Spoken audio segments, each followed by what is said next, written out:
И сегодня я расскажу вам, как готовиться и участвовать в интервью при приеме на работу. Это целая технология, которая имеет ряд составляющих частей. Прежде всего, у нас есть интервьюер, тот, кто принимает на работу, и интервьюируемый, тот, кто является соискателем на определенную позицию. Они взаимодействуют, и в результате этого взаимодействия возникает некое решение.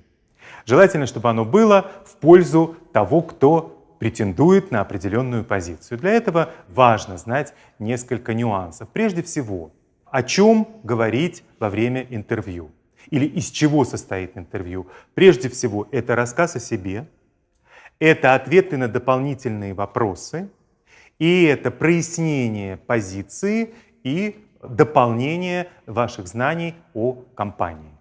Очень важно помнить, что когда собеседники вступают во взаимодействие, у каждой стороны есть свои цели.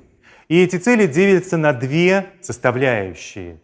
Первая составляющая – это декларируемая цель. То есть это то, о чем можно заявить, и то, что лежит в области бизнеса. Декларируемая цель интервьюера – подобрать кандидата, наиболее соответствующего рабочей инструкции, требованиям данной компании, ее культуры и каким-то общим человеческим требованиям.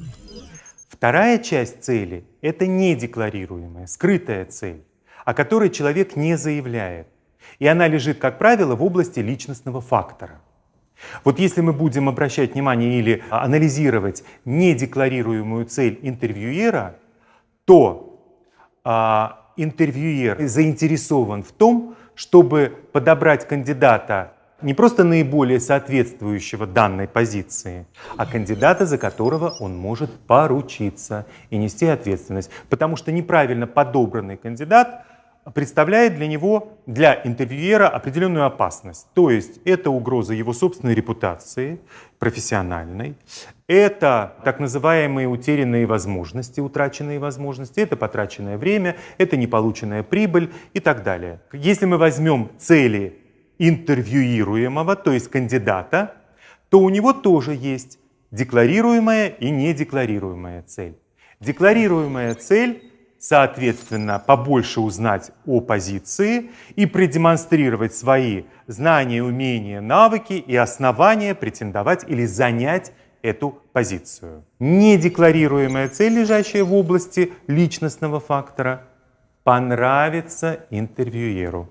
Представьте себе, что входит человек в дверь, вы на него смотрите, и какое впечатление у вас возникает?